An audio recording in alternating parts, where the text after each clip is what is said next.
দেখছেন স্বপ্নধারা নিউজ আর এক্সট্রা সহযোগিতায় আলোক health care and হাসপাতাল। রাজনীতিতে এখন আসলে কে কার পক্ষে বিপক্ষে এটা বোঝা একটু মনে মুশকিল হয়ে যাচ্ছে। এই আজকে দেখছি যে কেউ কোনো নেতা কিংবা কোনো দল একজনের বিরুদ্ধে জোরালো বক্তব্য দিচ্ছেন, পরের দিন হয়তো দেখছি একই মঞ্চে দাঁড়িয়ে তারা আবার ঐক্যের কথা বলছেন। সব কিছু মিলে এই পক্ষ বিপক্ষ নিয়ে এক ধরনের কি ধোঁয়াশা আছে।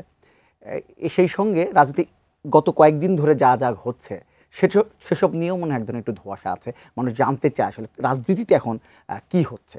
আমরা এই বিষয়টি নিয়ে কথা বলার চেষ্টা করব। দুজন স্টুডিওতে আছেন, আমাদের সঙ্গে আছেন সিনিয়র সাংবাদিক মাসুদ কামাল এবং আছেন বিএনপির তথ্য গবেষণা সম্পাদক আজিজুল বারী হেলাল।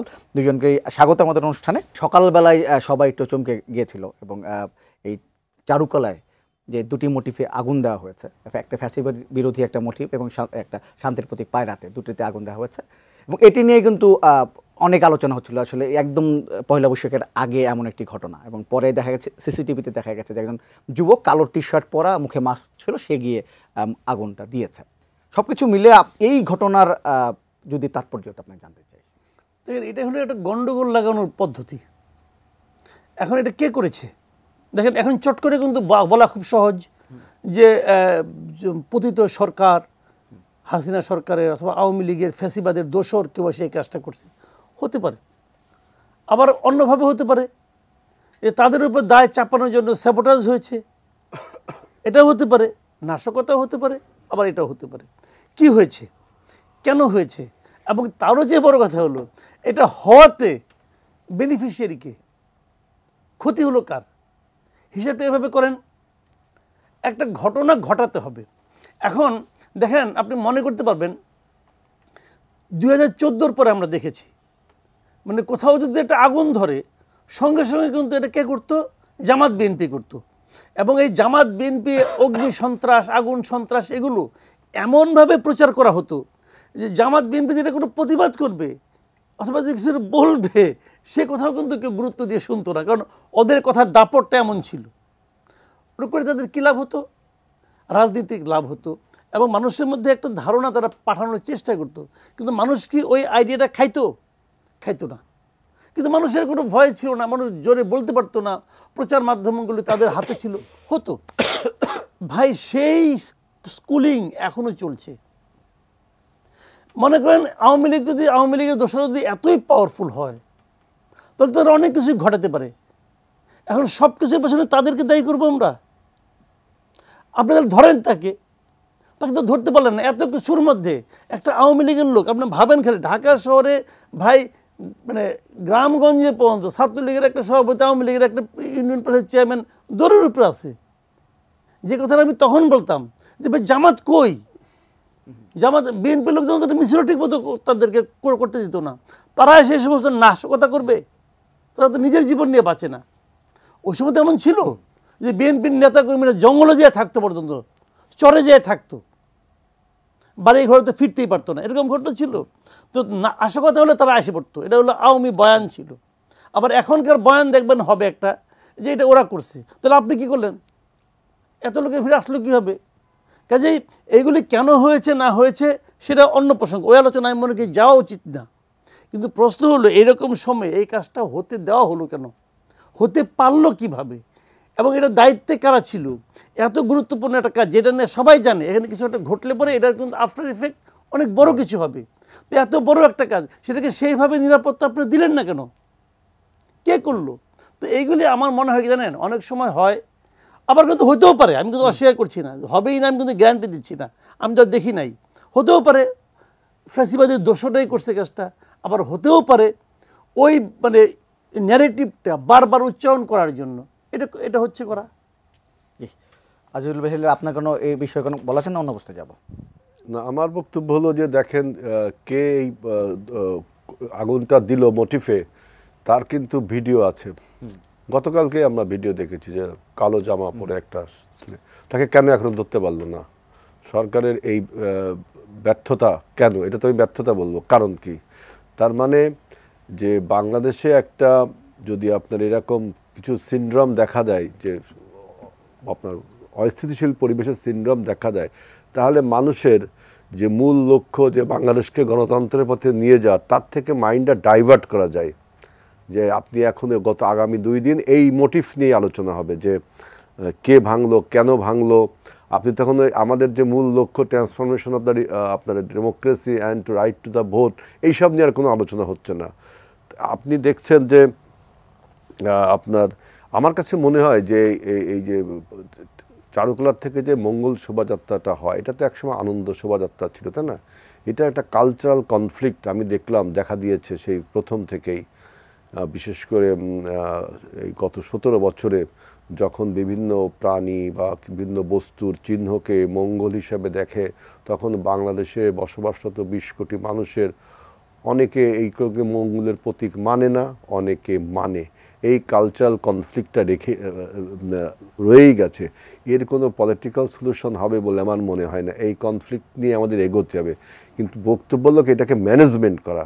সেই ম্যানেজমেন্ট করতে সরকার ব্যর্থতার পরিচয় দিল। তবে ধন্যবাদ যে এটা সিসি ফুটেজ পাওয়া গেছে। অতএব কে করলো এটা ইজি আপনার প্রকাশ করা, আপনি চিহ্নিত করা যায়। আপনি কাউকে আঙ্গুলি হেলন দিতে পারবেন না। আমার বক্তব্য হলো সরকারের মূল উদ্দেশ্য হলো, আমি দেখলাম যে আমি আমার বলতে মানে বাধ্য হচ্ছি যে সরকার নিজেকে এখন অপরিহার্য মনে করছে যে তিনি ছাড়া বা তারা ছাড়া এই দেশ আর কেউ চালাতে পারবে না। এমন একটা অবস্থা শেখ হাসিনা করে রেখেছে, অন্য কোনো রাজনৈতিক দল এসে পলিটিক্যালি এই দেশ আর চালাতে হবে না। একটা নন পলিটিক্যাল এন্টিটি এসে, একটা অরাজনৈতিক সত্তা এসে এই দেশটা চালাতে পারবে। এই জন্য দেখেন ডক্টর ইউনূস সরকারকে অপরিহার্যতা প্রমাণ করবার জন্য ঈদের মাঠে আমরা 5 আঙ্গুলের খেলা দেখেছি, যেটা শেখ হাসিনা করতো, যে আপনার শেখ হাসিনার সরকার বারবার দরকার, ঠিক এমন একটা খেলা ঈদের মাঠে দেখলাম। তারপরে দেখলেন যে এখন ভারত বাংলাদেশ যে টেনশনটা তৈরি হলো, তাই না? আমাদের যে বাণিজ্য, আমাদের যে ট্রান্সশিপমেন্ট বন্ধ করে দিলে টেনশন কিন্তু তৈরি হলো, তাই না? এখন মানুষের চিন্তা কিন্তু ওই ট্রান্সশিপমেন্ট কেন, ভারতের সাথে আমাদের এই দ্বন্দ্বটা, এইটাকে উনি তৈরি করে, আমার তো মনে হয় তৈরি করে, এটা একটা টোটালি এটা একটা মেকিং গেম তৈরি করে আপনার আমাদের জনগণের মাইন্ড ডাইভার্ট করছে যে আপনি আর এই গণতন্ত্র, ভোটের অধিকার, বাংলাদেশের বিভিন্ন এগুলো আপনি আর দরকার নেই, এখন ভারত বাংলাদেশ টেনশন নিয়ে সবাই থাকেন। আমি মেকিং করলে এই জন্য বললাম যে বিমস্টেক বৈঠকে যে বক্তব্য ডক্টর ইউনূস দিলেন এবং তার যে প্রেস উইং দিলেন যে আমরা তাকে শেখ হাসিনাকে এক্সট্রাডিট করতে চেয়েছি, গঙ্গার পানি চুক্তির কথা বলেছি, তিস্তার পানি চুক্তি, সীমান্তে কিলিং, কিন্তু ভারতের মিডিয়া পাশাপাশি কিন্তু অস্বীকার করলো। এটা নিয়ে অনেক কথা সবাই বলেছে, অস্বীকার করলো। কিন্তু আমার বক্তব্য হলো যে কে মিথ্যা কথা বললো এই জাজমেন্টে আমি যাচ্ছি না। তা আমার বক্তব্য হলো যে ডক্টর ইউনূস যে কথাটা বললেন ইন্ডিয়াকে যে আমাকে এই লোক দিতে হবে, ইন্ডিয়া তার প্রত্যুত্তরে কি বললো তার কোনো নিউজ কিন্তু আমাদের এই প্রেস উইং থেকে দেওয়া হলো না। অর্থাৎ এই জন্য আমি বলছি এটা এমন একটা মেকিং গেম যে আপনাকে, যেহেতু বাংলাদেশের মানুষ ভারত বিরোধী, বাংলাদেশের বেশিরভাগ মানুষ ভারত বিরোধী, এই প্রশ্নটা সেন্সেশন তোলা গেলে বা বাবল একটা তোলা গেলে আপনি আভ্যন্তরীণ যে বার্নিং ইস্যুগুলো, এই ইস্যুগুলো কিন্তু ধামাচাপা পড়ে যাবে। এরকম একটা খেলা চলছে, এরকম একটা অবস্থা চলছে, তার অপরিহার্যতা তুলে ধরছে। কিন্তু এখন আবার যে নিউজটা দেখলাম এই আপনাদের এসে স্টুডিওতে এসে, যে সে তাগিদ দিয়েছে ডিসেম্বরের মধ্যে নির্বাচন করা। আসলে এই কথাটাকে কিন্তু আপনি ওই যে তৃপ্তির ঢেকুর তুললে হবে না, এরকম তাগিদ তো সে আগেও দিয়েছিল, তাই না? যে ডিসেম্বর হবে, পরের বার বলছে ডিসেম্বর থেকে জুন 26 সালের। এখন তাগিদ দিচ্ছে সংস্কারগুলো কার্যক্রম করার জন্য। তার মানে এতদিন যে ন্যারেটিভগুলো ছিল যে সংস্কার, বিচার, তারপরে আপনার স্থানীয় সরকার, এগুলো রিজলভ একটা ইস্যু, তাই না? এগুলো রিজলভ হয়ে গেছে। এখন তিনি তাগিদ দিচ্ছেন এগুলো তাড়াতাড়ি করবার জন্য, কিন্তু বলছেন না যে ডিসেম্বরে যে নির্বাচন হবে শিডিউলটা তিনি কীভাবে, শিডিউলটা কবে ঘোষণা করবেন, স্কেডিউল যেটা ওইটা কবে ঘোষণা করবেন, তারপরে নির্বাচনটা কীভাবে হবে, অনেক মানে অনেক, তারপরে কতদিন তার মেয়াদ, এই সরকারের মেয়াদ কতদিন, এটাও কিন্তু তিনি বলেননি। সব কিছু সুপারফিশিয়াল ভাষা। এই জন্য বলছি যে একটা অনিশ্চয়তা তৈরি হয়েছে আমাদের, কারণ কি তিনি বারবার জনগণের মাইন্ড ডাইভার্ট করছে বিভিন্ন সময়। জি, এই আবার আসবো আমি একটু মাসুদ কামাল, এই বিষয়টা যেহেতু আজিজুল ভাই হেলাল এই বিষয়টা তুললেন, আমি একটু আপনাকে জানতে চাই। এই যে আমরা নিশ্চয়ই আপনার সামাজিক যোগাযোগ মাধ্যমে একটা একটা ক্যাম্পেইন আপনি দেখছেন যে এই সরকারকে 5 বছর দেখতে চায় মানুষ, এমন একটা ক্যাম্পেইন চলছে। পরশুদিন স্বরাষ্ট্র উপদেষ্টা, কালকে স্বরাষ্ট্র উপদেষ্টা সিলেটে গিয়ে তিনি বলেছেন যে সাধারণ মানুষ তাকে বলছে যে এই সরকারকে তারা 5 বছর দেখতে চায়, একজন নাকি তাকে বলেছে, একজন উপদেষ্টা এই কথাটা বলছেন। অন্যদিকে ডক্টর মোহাম্মদ ইউনূস কিন্তু সবসময় বলছেন, তার এখন পর্যন্ত যতগুলো বক্তব্য আছে তিনি কিন্তু বলছেন যে ডিসেম্বর থেকে জুনের মধ্যেই নির্বাচন দিয়ে দিবেন, তাতে হবে এমনটা আশ্বাস তিনি দিচ্ছেন। সব কিছু মিলে আসলে এই যে ক্যাম্পেইন, একজন উপদেষ্টার বক্তব্য বা অনেকেই কিন্তু এই কথাটা বলার চেষ্টা করে, সব কিছু মিলে আপনার বিশ্লেষণ কি এই বিষয়টি? দেখেন, একটা কথা সবসময় বলা হয়ে থাকে, সারা দুনিয়ার লোকই বলে যে ডক্টর ইউনূস হলো মানে বিশ্বের সবচেয়ে ক্যারিসমেটিক পিআর পারসন, মানে পাবলিক রিলেশন ওনার খুব অসাধারণ, এবং এই ক্ষেত্রে উনি খুবই ক্যারিসমেটিক। এখানে দেখেন 2-3টা জিনিস। উনি নিজে বলছেন ডিসেম্বরের মধ্যে নির্বাচন হতে হবে, জনগণের কাছে একটা মেসেজ দিচ্ছেন আমার বেশি দিন থাকার ইচ্ছা নাই। আবার ওনার উপদেশটা প্রথমে কিন্তু আস্তে করে, ওই যে মাসে একটা বুদবুদ ছাড়ে না, আস্তে করে প্রথমে আস্তে করে কিন্তু বুদবুদ ছাড়ছিলেন ধর্ম উপদেষ্টা, মনে আছে আপনার নিশ্চয়ই। উনি প্রথম বলেছিলেন যে যেহেতু আমরা হাসিনারকে সরিয়ে এসেছি, হাসিনা যতদিন থাকতো ততদিন আমাদের থাকার একটা ব্যাপার আছে। বলছেন পাবলিকে প্রতিবাদ করেছে, চুপ হয়ে গেছে। এটা হয়ে জানেন একটু টুকা দিয়ে দেখে যে রেসপন্সটা কি আসে। আবার এটারকে আবার বিভিন্ন বিদেশে যারা আছে বিভিন্ন রকম ওনার যে সোশ্যাল মিডিয়ার যারা নাকি, আমি তো মনে করি ওনাদের উনি পে করেন, আমার ধারণা আর কি। বাইরের থেকে যারা ডক্টর ইউনূস কিছু লোক দেখবেন আছে যে ওটা একজন যান প্রাণ দিয়ে দিচ্ছে এই সরকারের জন্য, এবং বিপরীতে বিভিন্ন পলিটিক্যাল পার্টিগুলিকে মানে পার্টির লিডারদেরকে অশ্লীল ভাষায় গালাগালি করতেছে, দেখবেন আপনি কিছু পাবেন। তারা কিন্তু সার্বক্ষণিকভাবে বলার চেষ্টা করতেছে এই সরকারকে 5 বছর রাখতে হবে, এবং এই 5 বছর রাখার জন্য তারা নানা ধরনের ফর্মুলা দিচ্ছে। যে উনি হবেন প্রধান উপদেষ্টা, তারেক রহমান হবে ডেপুটি প্রধান উপদেষ্টা, বিভিন্ন দল থেকে নেবেন, অমুক নেবেন, তমুক নেবেন, এটা সব ওনার থিওরি কিন্তু। এবং এই থিওরি দিয়ে উনি এক ধরনের জনমত মানে গঠনের চেষ্টা করছেন বাইরে থেকে, এবং উনি দাঁড়াইছেন সিপাহসালার, পারলে উনি নিজেকে জাতির পিতা ঘোষণা করতে পারেন, এটা কোনো অস্বাভাবিক কিছু না। ওনার অবস্থা এমন হয়েছে। তো এইগুলি কিন্তু আমরা এই সরকার এগুলি এক ধরনের মানে দেয়, প্রশ্রয় দেয়, যে তোমরা বলো, দেখি না কি হয়। তো এখন ধর্ম উপদেষ্টা গেছে, ওনার আওয়াজটা শুনি না। এখন আরেকজন লোক যাকে নাকি নিয়ে অনেকে হাসাহাসি করেন, ওনার এক ধরনের সারল্য আছে বলে মধ্যরাত্রে প্রেস কনফারেন্স করেন, কি যদি করেন আর কি, যাই হোক, সব তো বলে লাভ নাই। তো উনি এখন আস্তে করে ছাড়ছে না একটা বাণী, সাধারণ জনগণ চায় যে আমরা 5 বছর থাকি। সাধারণ জনগণ কারা? সাধারণ জনগণের মতো আমিও একজন। আমি কি চাই? হেলাল ভাই কি চাই কিনা আমি যাই না, উনি তো অসাধারণ আবার হইতে পারেন, আমি যাই না। সাধারণ উনি চান কিনা আমি যাই না। কে চায়? সাধারণ জনগণ চায়। সাধারণ জনগণ চায় এই শব্দটাকে এখন মার্কেটিং করা হচ্ছে। পিআর টেকনিক কিন্তু ওনারা খুব ভালো জানেন। এটা মার্কেটিং ভালোভাবে করা হচ্ছে, কিন্তু সোশ্যাল মিডিয়ায় দেখবেন, সোশ্যাল মিডিয়া অনেকে চাচ্ছে, একদম প্রচণ্ডভাবে এটা মার্কেটিং করা হচ্ছে। আমি একটা বেসিক কথা বলি ভাই, ওনারা তো গণতন্ত্র প্রতিষ্ঠা করার জন্য আসছেন, ঠিক আছে? একটা নির্বাচন দেবেন, দিয়ে দেবেন। পৃথিবীর কোনো গণতান্ত্রিক রাষ্ট্রে, কোনো গণতান্ত্রিক দেশে, কোনো গণতান্ত্রিক আইডিয়ার মধ্যে জনগণের ম্যান্ডেট ছাড়া 5 বছর থাকার কোনো সিস্টেম নাই, পৃথিবীর কোথাও নাই। যদি এই খায়েশ কেউ করে থাকেন তাহলে বুঝতে হবে ওনার মধ্যে আর যত গুণই থাক না কেন গণতান্ত্রিক বৈশিষ্ট্যটা ওনার মধ্যে নাই। মাথায় রাখতে হবে এটা একটা অন্তর্বর্তীকালীন সরকার, নামটা বুঝেন কিন্তু। তার মানে একটা রেগুলার গভর্নমেন্ট আসবে, সেই গভর্নমেন্ট আসতে যতদিন লাগে এর মধ্যবর্তী সময়টুকুর জন্য ওনারা একটা সরকার গঠন করছেন। সোশ্যাল মিডিয়ার ক্যাম্পেইন দেয়া 5 বছর ক্ষমতায় থাকার সিস্টেম নাই। আপনার কাছে মনে হয় সরকারের কারোর মধ্যে এমন আশা আছে? অনেকের মধ্যে আছে, অনেকের মধ্যে আছে।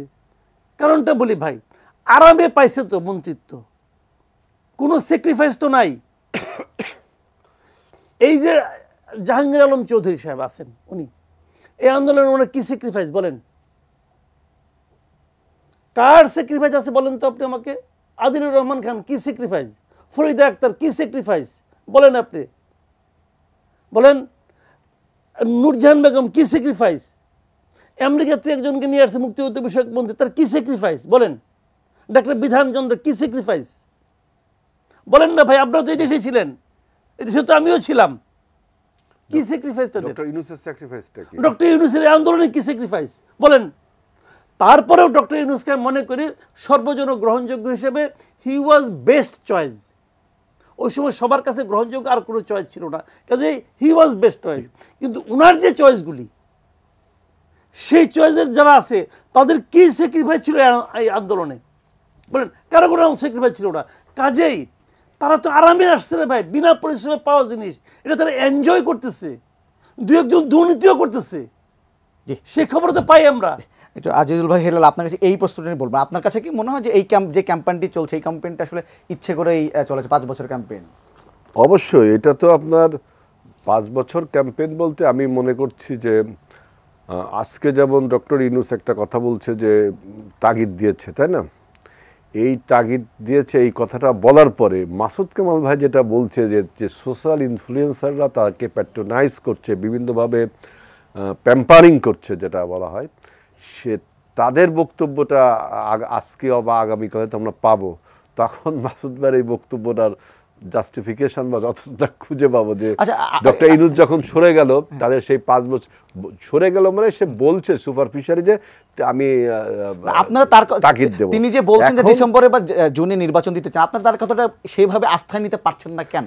নিতে পারছি না কেন? তিনি বিভিন্ন সময় বিভিন্ন রকম ন্যারেটিভ তুলছে, তার যে লোকজন আছে, তার যে সাঙ্গপাঙ্গরা আছে, তার যে উপদেষ্টা পরিষদ আছে, তার যে লোকজন আছে, তারা এই যেমন এই যে 5 বছরে একটা কথা তখন বলা হলো, তারপরে সংস্কার আগে না নির্বাচন আগে, একজন তো বলছে যে আপনার বিচার শেষ না হওয়া পর্যন্ত নির্বাচন চাওয়াটাই অন্যায়, তাই না?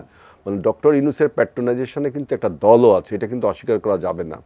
এখন এই উনি কি 5 বছর থাকতে চায়, নাকি একটা সময় ক্ষেপণ করে, একটা সময় লিঙ্গারিং করে কোনো একটা দলকে বা কোনো একটা জোটকে, মনে করেন বিএনপিকে ক্ষমতায় আসতে দেওয়া যাবে না, এমন একটা ন্যারেটিভ কিন্তু দাঁড় করিয়েছে সব মিলিয়ে, যে বিএনপিকে ক্ষমতায় আসতে দেওয়া যাবে না। তাহলে কি করতে হবে? নির্বাচনে তো বিএনপি ক্ষমতায় চলে আসবে, যেহেতু জনগণের সাপোর্ট ঠাপোর্ট সব কিছু দিয়ে। কি করতে হবে?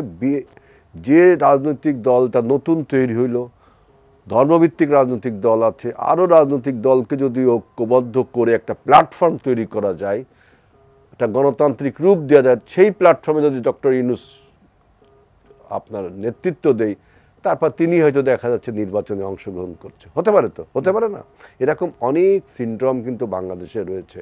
এই জন্য বলছি যে ডক্টর ইউনূসকে মাসুদ কামাল ভাই রাইটলি বলছে যে তাকে কিন্তু অন্তর্বর্তীকালীন সরকার তার একটা to transform the democracy and to reestablish the democracy and to right to vote, এইটা এবং রুটিন কিছু দায়িত্ব করবে, ইমার্জেন্সি কিন্তু দায়িত্ব পাবে, এই জন্যই করা হয়েছিল। মানে একটা নিউট্রাল সরকার, কিন্তু তার এখন কার্যক্রমে কিন্তু তার প্যাট্রোনাইজেশনের দলও তৈরি হয়েছে, তার কিন্তু নিউট্রাল ভূমিকাটা এখন একটা প্রশ্নবিদ্ধ হচ্ছে। সুতরাং তিনি যদি এখন এই নির্বাচনকে দীর্ঘায়িত করে, উনি বলছেন যে ডিসেম্বরের মধ্যে নির্বাচনের তাগিদ দিচ্ছেন, কিন্তু উনি কিন্তু আবার এই পাশে তার পক্ষে বিভিন্ন রকম বয়ানও তৈরি করছেন তার অপরিহার্যতা নিয়ে। এইটা যদি উনি করে, তাহলে উনি আন্তর্জাতিক মানের ব্যক্তিত্বটা সবাই জানে, ওনার একটা ওই যে ভাই যেটা বললেন ইন্টারন্যাশনাল কি PR person, public relation person, যাই কিছু থাক, এটা কিন্তু জাতির সাথে তামাশা এবং বেইমানি করা হবে। যে যে যে যে বিশ্বাস এবং আস্থা নিয়ে ওই যে বললেন যে সবাই যেটা ওয়েল অ্যাকসেপ্টেড, একটা ওভারওয়েলমিং অ্যাকসেপ্টেশন তার ছিল, সেটা কিন্তু এখন আস্তে আস্তে আপনার ধস নামছে। যখন এই বেইমানিটা করবে, এই তামাশাটা করবে, তখন কিন্তু তিনিও আপনার পতিত স্বৈরাচারের মতো দেশে বিদেশে যে প্যাট্রিয়ট এবং যারা ট্রেডস, যারা দেশদ্রোহী, তাদের কি পরিণতি হয় সবাই জানে। হেলাল ভাই যেমনটি বলছিলেন যে সরকার একটা পক্ষ, অবশ্যই অন্তর্বর্তী সরকারি সরকার, একটা নতুন রাজনৈতিক দল হয়েছে তার একটা পক্ষ। হেলাল ভাই বলছিলেন যে এই ধর্মভিত্তিক রাজনৈতিক দলগুলোকে নিয়ে একটা আলাদা জোট করার একটা প্রক্রিয়াও তিনি দেখতে পাচ্ছেন। সব কিছু মিলে যে এই যে পক্ষ বিপক্ষের রাজনীতি, সেখানে কি বিএনপি একা হয়ে যাচ্ছে কিনা? সবাই মোটামুটি একদিকে চলে যাচ্ছে, বিএনপিকে একদিকে চলে যাচ্ছে কিনা? দেখেন, বিএনপি একা হচ্ছে নাকি বিএনপি কার সঙ্গে জোট করছে, এটা নিয়ে ভাই আমার কোনো মাথা ব্যথা নাই। আগামী নির্বাচনে বিএনপি নির্বাচনে বিজয়ী হবে না বিএনপি ফোর্থ হবে, এটা নিয়েও আমার কোনো মাথা ব্যথা নাই। আমার চিন্তা একটাই, ভাই আমি আমার ভোটটা দিতে পারবো কিনা, আমি যাকে ভোট দেবো তাকে জিততে হবে, এই চিন্তাও আমি করি না। এই দেশের মানুষ সঠিকভাবে স্বাধীনভাবে নির্ভয়ে তার ভোটটা দেবে এবং তার ভোটটা কাউন্ট হবে, তার ভোটটা গোনা হবে। তারপর সব মিলিয়ে যদি সবার দল মিলে যদি এটা অজ্ঞাত দলকে ভোট দেয়, তারা যদি রাষ্ট্র ক্ষমতায় আসবে, সেটাই গণতান্ত্রিক প্রক্রিয়া। আমি এই গণতান্ত্রিক প্রক্রিয়াটা যত দ্রুত সম্ভব, যেমন ধরেন আপনি একটা কথা বলি আপনাকে, জনগণ চায়, আপনি একজন বিএনপি কর্মীকে বলেন এই জনগণ কি চায়, বলবে জনগণ তো চায় যে বিএনপি ক্ষমতায় আসুক। আওয়ামী লীগের যে লোকটা লুকাই আছে, ভালো মতো রাষ্ট্র আসে না, তাকে জিজ্ঞাসা করতে হবে জনগণ কি চায়। ওই জনগণ প্রমাণ হয়ে গেছে আওয়ামী লীগে ভালো ছিল, এখন জনগণ চায় শেখ হাসিনা আবার আসুক, বলবে। জামাতকে বলেন যে সে তার ওই কর্মী বলবে যে মানুষের কাছে আওয়ামী লীগ বিএনপি সব পরীক্ষিত, লোকে নতুন শক্তি হিসেবে জামাতকে চায়। আর ছাত্রদের বলবে ডক্টর ইউনূসই চায় আমাদেরকে, জনগণ তো আরও চায়, সবাই বলবে। কিন্তু জনগণ কি চায় এটা ওই রাজনৈতিক নেতৃবৃন্দের মুখে শুনে আমাদের লাভ নাই। জনগণ কি চায় তার একমাত্র প্রমাণ হলো একটা নির্বাচন। আপনি নির্বাচন দেন, দেখা যাক জনগণ কি চায়। জনগণ যদি জাহাঙ্গীর আলম চৌধুরীকে 5 বছর রাখতে চায়, রাখবে, স্যালুট দিব নাকি আমি, যে আপনি এত ভালো কাজ করছেন, জনগণ আপনাকে ছাড়তেই যাচ্ছে না, থাকেন ভাই, কোনো আপত্তি নাই। কিন্তু জনগণের মতামতটা আপনি দিয়ে দিয়েন না, আপনি বলেন না যে জনগণ এটা চায়। আপনি বলেন, আপনি বলার ভিত্তি কি? ওই কয়জনে হাত মিলাইলো, এটা তো ভিত্তি আপনার। ঈদগাহ গেলে ভাই আপনার সঙ্গে অনেকে হাত মিলাবো, আমার সঙ্গে অনেকে হাত মিলায়, এতে কিছু যায় আসে না। ইলেকশন হলে তো আমি 10টা ভোট পাবো না, হাত তো মিলায় অনেকে। কবি কাজী নজরুল ইসলাম একবার ইলেকশন করছিল, এটা জানেন, 127টা ভোট পেয়েছিল, তার মতো লোক। সে বলছিল যে আমি যদি ইলেকশন করি, আমি যদি ভোট কেন্দ্রের সামনে গিয়ে দাঁড়াই, তাহলে আমি জিতবো, লোকে আমাকে সবাইকে চিনে। সে ভোট কেন্দ্রের সামনে গিয়ে দাঁড়াইছে, দুপুরের দিকে সে ওখানে ভোট কেন্দ্র থেকে চলে আসছে। তখন আপনার এই যে কমরেড মুজাফর আহমেদ ছিল ইন্ডিয়ার আপনার ওই আপনার কি বলে ইন্ডিয়ান কমিউনিস্ট পার্টির চেয়ারম্যান ছিল, তার কাছে বসে তুমি এসে বললে কেন, কয় কি যে আমার মনে হয় পারবো না। ভাই, পরিচিত হওয়া আমাদের নির্মলন্দ গুণ। ওনার এলাকায় ইলেকশন করছিল কুমির মার্কা নিয়ে, উনি বলছিল আমার সবাই চিনে, ভোট দিব। ওনাকে সবাই চিনে, আসলে জামানত বাজেয়াপ্ত হয়েছিল। তো কি হয়েছে, কাজে ভোট অন্য জিনিস। আর আপনারা কি বলে, আর ইদানিং গেছে একটা সোশ্যাল মিডিয়ায় কি বলে ভাই, সোশ্যাল মিডিয়া যখন থেকে সোশ্যাল মিডিয়ায় টুকটাক চলাফেরা করি, তখন থেকে তো জানি যে বট বলতে একটা শব্দ আছে, বট বলতে একটা শব্দ আছে। কাজে এগুলো তো জানি রে ভাই, আমরা যে আমাদের নতুন করে জানানোর কিছু নাই। কিন্তু এই যে রমজান মাসের জিনিসপত্রের দাম কম, আইন শৃঙ্খলা পরিস্থিতি ভালো, আর ঈদ যাত্রা খুবই স্বস্তিদায়ক, সব কিছু মিলে অনেকে তো বলছেন যে এই সরকারের জনপ্রিয়তা আগের চেয়ে বেড়েছে। আপনার কাছে কি মনে হয় যে? আচ্ছা, আমি বলি আপনাকে, রমজান মাসে কিছু কিছু আইটেমের দাম কম ছিল, শাকসবজির দাম কম ছিল, এটা সত্য। আচ্ছা, এর কয়েকটা কারণ আছে ভাই, আমি এই কারণগুলি নিয়ে আগেও কথা বলছি। আমি রমজান মাসের দাম কম ছিল, আমি তাদেরকে প্রশংসা করছি যে না, এটা একটা ভালো, তারা ভালো কাজ করতে পারছে, ঠিক আছে। আচ্ছা, কেন কম ছিল সেটাও বলি। এমনিতেই সবজির মৌসুম ছিল, সেটাও ব্যাপারটা, সবজির মৌসুম তো আগেও থাকে। আরেকটা কারণ ছিল, রমজান মাসে মানুষ শাক সবজি কম খায় ভাই, মাছ মাংস বেশি খায়। নিজের পরিবারের কথা হিসাব করে দেখেন, রমজানের সেহরিতে মানুষ মাছ মাংসই বেশি খায়, সেটা ওটা কারণ হতে পারে। ঠিক আছে, রমজান মাস তো বছরের 1 মাস। আচ্ছা বলুন তো, আফটার রমজান এখন কি অবস্থা এটা বলেন। আজকে আমি নিজে বাজার করেছি, আজকে আমি নিজে বাজার, বরবটি 90 টাকা কেজি আজকে আমি নিজে কিনছি রে ভাই। পটল 80 টাকা কেজি আমি নিজে কিনেছি।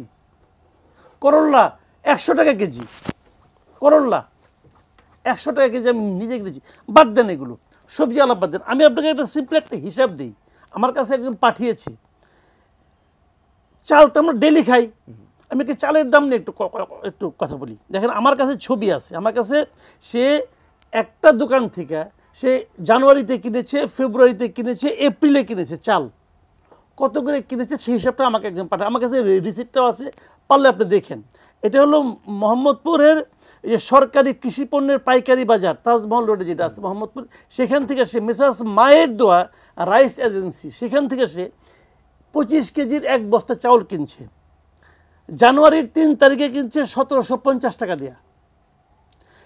ফেব্রুয়ারির 1 তারিখে কিনছে ওই এক বস্তা চাল, ওই একই চাল সাগর মিনি, এই চালটার নাম ওরা লিখছে আর কি, দোকানদারা যেভাবে লেখে। ফেব্রুয়ারি 1 তারিখে কিনছে 1990 টাকা দেয়া, মানে 1 মাসের ব্যবধানে বেড়েছে 240 টাকা। খেয়াল করেন। আচ্ছা, ভালো কথা। তারপরে ওই ভদ্রলোক ওই চালটা আবার কিনছে আপনার এপ্রিলের 7 তারিখে। এপ্রিলের 7 তারিখে এসে দাম কত হলো? 2150 টাকা। ওই একই দোকান থেকে একই চাল একই লোক কিনছে। আমি এটা দেখে আবার ওদেরকে আমি ফোন করছিলাম যে is it true or false? ঘটনা সত্য। তাহলে আপনি আমাকে বলেন 3 মাসের মাথায় চাউলের দাম বাড়ল কত? 450 টাকা। 25 কেজি চাউলের মধ্যে বাজার দর নিয়ন্ত্রণে আছে? আছে। এটা হলো ওই বট বাহিনীর কৃতিত্ব, পিয়ারের কৃতিত্ব। মানুষকে বুঝাই দাও তুমি ভালো আছো, তুমি ভালো আছো, তুমি ভালো আছো। জিনিসপত্রের দাম কমেছে কমেছে কমেছে। আপনি 3 দিন টমেটো না খেলে চলো, টমেটো দামটা এখনো ভালো আছে। আজকে আমি কিনছি টমেটো 40 টাকা কেজি। টমেটো দামটা ঠিক আছে, এটা দিয়ে সালাদ খাই। মানুষকে সালাদটা কি ভাতের সঙ্গে খায়। সালাদটা কিন্তু মেইন ফুড না, ভাতটা মেইন ফুড। শুনেন, একটা কথা বলি আপনাকে আমি, এগুলো তো সোশ্যাল মিডিয়ার বক্তব্য। চাউলটা কিনে বাপে, রান্না করে মায়ে, পোলায় খায় আর ফেসবুকে স্ট্যাটাস দেয়। স্ট্যাটাসটা পোলায় দেয়, বাপও দেয় না, মায়ও দেয় না। পোলা জানে না বাপের এই 1 কেজি চাউল কিনতে কি পরিমাণ কষ্ট হইতেছে। কাজেই ওইগুলোর উপর বলে ভাই লাভ নাই। আচ্ছা আজিজুল ভাই, আপনার কাছে জানতে চাইব, আপনার কাছে এইটা কিন্তু আছে যে ধীরে ধীরে অন্তর্বর্তী সরকারের জনপ্রিয়তা আগের চেয়ে বাড়ছে, এটা কিন্তু না, এইটা আমি একটু বলি। দেখেন, এবার ঈদে আমরা যানজট মুক্ত, তারপরে ট্রাভেলিংয়ে যে সমস্যাগুলো গত 17 বছরের ছিল, তারপরে রাস্তায় চাঁদাবাজি সব বন্ধ, একটা স্বস্তির ঈদ। এবং গত 17 বছরে যে সাপ্রেশন ছিল, মামলা মকদ্দমা নিয়ে যে অপারেশন ছিল, মানুষকে দমন্ত্রণের জন্য কিচ্ছু নেই, একটা সুন্দর উৎসব মুখর পরিবেশ একটা ঈদ হলো। এই কৃতিত্ব, আমি দাম বা জিনিসপত্রের দাম ঠাম নিয়ে তো মাকসুদ কামাল ভাই বললেন, আমি এই জন্য এই প্রসঙ্গটা আসছি যে এই কৃতিত্ব, এই উৎসব মুখরের কৃতিত্ব সরকার কিভাবে নেবে? সরকারের প্রশাসন বা সরকারের কোনো লোক কি এইগুলো করেছে?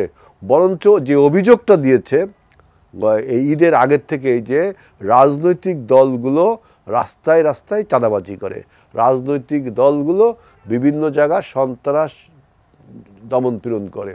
কিন্তু ঈদ তো প্রমাণ করলো যে সরকারের অনুপস্থিতিতে, সরকারের আপনার প্রশাসনের অনুপস্থিতি এবং অকার্যকর থাকার ফলেও সাধারণ মানুষ, রাজনৈতিক দলের নেতৃবৃন্দ সবাই এবার উৎসবমুখর পরিবেশে আনন্দ করেছে। অর্থাৎ এই যে স্বস্তির ঈদ, এর জন্য রাজনৈতিক দলগুলোকে আপনি ধন্যবাদ দিবেন, যেহেতু আগে চাঁদাবাজি সন্ত্রাসী যেটা ছিল তারা পালিয়েছে দেশ ছেড়ে, আপনার মাফিয়ারা। এখন যে রাজনৈতিক দলগুলো আছে তারা একটা ঐক্যবদ্ধভাবে সুশৃঙ্খল পরিবেশে ঈদের নামাজ পড়েছে। আরেকটি কথা দেখেন, যে নির্বাচনের জন্য মানুষ 17 বছর আন্দোলন করলো, রক্ত দিল, এবং শেখ হাসিনা যে কাজটি করতো, যে নির্বাচন ছাড়া ক্ষমতায় থেকে যাওয়ার তার যে ন্যারেটিভ, সে একই জিনিস যদি ডক্টর ইউনূস করে, নির্বাচন যে টানাটানি শুরু করেছে, যে নির্বাচন ছাড়া ক্ষমতায় থাকার একটা প্রক্রিয়া যে শুরু করেছে, এটা তো ডক্টর শেখ হাসিনাও করতো। তাহলে তো আমরা রিজেম্বল করবো যে শেখ হাসিনা এবং ডক্টর ইউনূস একই রকম, মানে ক্ষমতা লোভী, the intoxication of power is more than liquor, ক্ষমতার নেশা মদের নেশার চেয়ে ভয়ঙ্কর। একই কথা ডক্টর ইউনূসের জন্য প্রযোজ্য হবে। আরেকটি কথা, যে দেখেন বলা হয় যে বিএনপি নাকি নির্বাচনের জন্য তাড়াহুড়া করে। বিএনপি নির্বাচন 17 বছর ধরে চাচ্ছে, সেই 2008 সাল থেকে আমরা বলছি এটা একটা সুষ্ঠু ভোটের কথা। কিন্তু আজকে যারা বিএনপিকে এই কথাটা বলে যে বিএনপি সংস্কার চায় না, বিএনপি অমুক চায় না, তমুক চায় না, বিএনপি নির্বাচন চায়, আপনি দেখুন তারা সারা বাংলাদেশে প্রার্থী ঘোষণা করে দিচ্ছে। জামাত ইসলাম বাংলাদেশ 5ই আগস্টের পরে 1 মাসের মধ্যে 300 আসনে প্রার্থী ঘোষণা করেছে। নতুন যে দলটি হয়েছে তাদের তো আপনি দেখলেন ঈদ উপলক্ষে তাদের নির্বাচনী প্রচারটা নিয়ে কত কথা হয়েছে, তাই না? গাড়ি বহর সবাই প্রার্থী ঘোষণা করে দিয়েছে, অথচ কত বড় স্ববিরোধী কথাবার্তা বলে যে বিএনপি নির্বাচনের জন্য পাগল হয়ে গেছে। এই যে আমাদেরকে মানে আমি যে প্রথমে বললাম, আমাদেরকে ঠেকানোর জন্য, বিএনপির জনপ্রিয়তাকে ঠেকানোর জন্য বিভিন্ন রকম বয়ান শুরু হয়ে গেছে। তারা নিজেরা নির্বাচনে পার্টিসিপেট করার জন্য পোস্টার ব্যানারে ছেয়ে ফেলেছে, অথচ দোষ দিচ্ছে যে বিএনপি নাকি বিএনপি এই সংস্কারের কথা আজকে যারা বলে, এই কথা তো বিএনপি সে 2016 সাল থেকে বলে আসছে। আমি আরেকটি কথা বলি, দেখেন এই যে মাঝে ইনভেস্টমেন্ট কনফারেন্স হয়ে গেল বাংলাদেশে, তাই না? আমরা যারা রাজনীতি বিজ্ঞানের ছাত্র বা অর্থনীতির ছাত্র বা আমাদের এই মাকসুদ কামাল ভাইরা যারা জার্নালিজম করেন, তারা সবাই আমরা জানি যে দেশে যখন এটা পলিটিক্যাল আনসার্টেনিটি বা পলিটিক্যাল আনস্টেবিলিটি থাকে, তখন সাধারণত ইনভেস্টমেন্টগুলো কিন্তু হয় না। এটা আমরা সবাই জানি। বাংলাদেশে ঠিক এমন একটা আনসার্টেনিটি চলছে। বাংলাদেশে বিদেশি বিনিয়োগ এখন শূন্যের কোঠায়।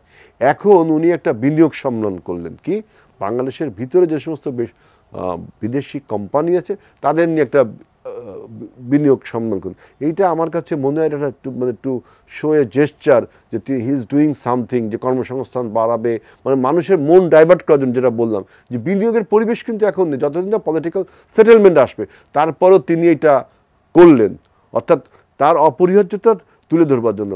আমরা কিন্তু বিএনপি এই বিনিয়োগ সম্মানে অংশগ্রহণ করেছি দ্বিতীয় দিনে, এবং আমরা যে ক্ষমতায় যদি আমাদের নির্বাচনের মাধ্যমে যদি আমরা ক্ষমতায় আসি, আমরা 1 কোটি লোকের কর্মসংস্থানের কথা বলেছি। শেষ সময় এসছি, মাসুদ কামাল আপনাকে জানতে চাই আসলে রাজনীতি যাচ্ছে এখান থেকে, যে 16 তারিখে সম্ভবত প্রধান উপদেষ্টার সঙ্গে বিএনপি দেখা করবে, তার সময় চেয়েছে, সব কিছু মিলে আসলে আপনার বিশ্লেষণটা কি, কোন দিকে যাচ্ছে? শুনেন, একটা জিনিস হলো কি, মনে করেন এখান থেকে আপনি চট্টগ্রাম যাবেন, বাসে উঠছেন, এই বাসে এই বাস যে সবসময় খুব ভালোভাবে যাবে তা কিন্তু না।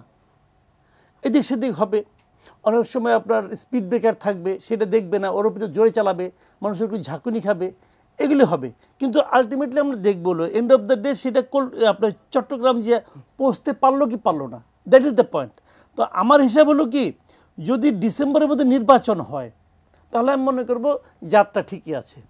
এর মধ্যে এদিক সেদিক থাকবেই, 2-1 যাত্রী, 2-1 লোক বলবে 5 বছর থাকতে চায়, কেউ বলবে জনগণ চায়, কেউ বলবে যে আমাদের সবজির দাম কম, কেউ অনেক কিছু বলবে, এগুলো বলতে থাকবে, এগুলো কোনো ব্যাপার না। কিন্তু আজকে যেটা প্রধান উপদেষ্টা বললেন যে উনি ডিসেম্বরের মধ্যে নির্বাচন হবে এরকম মাথায় রেখে প্রস্তুতি নেওয়ার জন্য বলেছেন, এই জায়গাটা আমার পছন্দ হয়েছে। এবং আমি মনে করি উনি এই জায়গায় থাকবেন, কারণ উনি নিশ্চয়ই ওনার পিয়ারের মাধ্যমেও নিশ্চয়ই উনি একটা ফিডব্যাক নিয়েছেন যে জাহাঙ্গীর সাহেবের 5 বছর থাকার যে খায়েশ, এই খায়েশকে তো কেউ সাপোর্ট করছে এটা আমার কাছে মনে হয় না। কাজেই উনি থাকবেন। আর তাছাড়া উনি তো ভাই হাসিনা সরকার না, বিএনপির ওনার ভাগ্য ভালো যে বিএনপির মতো দল তাদের বিরুদ্ধে একাধিক কিছু যাওয়ার পরও তারা কিন্তু কোনো ধরনের আন্দোলনে যাচ্ছে না। যে কোনো একটা দল আন্দোলনে যায়, ওনার ইমেজটা সারা দুনিয়ায় কী দাঁড়াবে এটা উনি ভালো মতো বুঝেন, উনি বোকা মানুষ না। কাজে আমি মনে করি নির্বাচন ডিসেম্বরে হবে, এবং যদি নির্বাচন ডিসেম্বরে হয়, জনগণ যাকে পছন্দ করবে তারা তো ক্ষমতা হস্তান্তর করবে। তারা দেশ চালাতে পারবে কি পারবে না তাদের ব্যাপার, যদি না পারে জনগণ আবার তাদের ঘাট ধরে নামাই দিবে। জনগণই তো করে, হাসিনারে কে নামাইছে? জনগণ নামাইছে। কাজে জনগণের শক্তিকে যদি তারা যদি ভুল মনে করে, না আমি ভুলে গেলাম, তাহলে তারা একই পরিণতি হবে। কাজে জনগণের শক্তির উপর আমার আস্থা আছে, এবং যারা আসবেন তারাও জনগণের শক্তিকে বিবেচনা মাথায় নিয়েই তারা ক্ষমতায় আসবেন। দেশ চালাতে না পারার কোনো কারণ দেখি না। যদি এই সমস্ত আনারি বৃদ্ধ লোকটা দেশ চালাতে পারে, তাহলে পলিটিক্যাল পার্টিটা পারবে না কেন? খুব ভালো পারবে। আজিজুল ভাই হেলাল, আপনারা যদি 16 তারিখে প্রধান উপদেষ্টার সাথে দেখা করবেন, আসলে তার কাছে আপনাদের বলবেন কি প্রত্যাশাটা করেন? আমাদের প্রত্যাশা, আপনি দেখেন টোটাল জনগণেরই প্রত্যাশা যে বাংলাদেশে একটা পলিটিক্যাল সেটেলমেন্ট আসুক। আমরা পলিটিক্যাল আনসার্টেনিটি চাই না। এটা আমাদের এই দেশে যে 17 বছর ব্যাপী যে অভ্যুত্থানটা হলো, 17 বছর ব্যাপী যে আন্দোলন সংগ্রাম, মানুষ রক্ত দিল কি জন্য? আমাদের মৌলিক অধিকারের প্রশ্ন ছাড়াও বড় যে প্রশ্ন ছিল যে আমরা আমাদের পছন্দের নেতাটা নির্বাচন করতে পারতাম না। মাকসুদ কামাল ভাই তার বক্তৃতায় কয়েকবার বলছে যে আমাদের পছন্দের নেতা, এটা একটা বড় অনুষঙ্গ ছিল আমাদের এই অভ্যুত্থানে। সেইটা নিশ্চিত হওয়া উচিত ছিল আরও আগেই। আমরা তো এই বছরের জুন মাস পর্যন্ত বলেছিলাম, কিন্তু যেহেতু আমরা বিভিন্ন সংস্কারের প্রস্তাব তুলেছি, বিএনপি প্রথম কিন্তু সংস্কারের প্রস্তাবগুলো তুলেছে, অন্য কোনো রাজনৈতিক দল কি বলেছে যে উপপ্রধানমন্ত্রী করা দরকার, উপরাষ্ট্রপতি করা দরকার, দ্বিকক্ষ বিশিষ্ট সংসদ করা দরকার, আপনার প্রধানমন্ত্রী মেয়াদকাল, কেউ কখনো বলেনি। আমরা স্বৈরাচারের রক্তচক্ষুর সামনে দাঁড়িয়ে বলেছি, এখনো বলছি।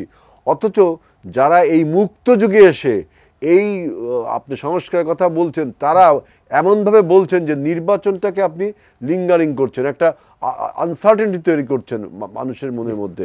এই আনসার্টেনিটি দূর করবেন।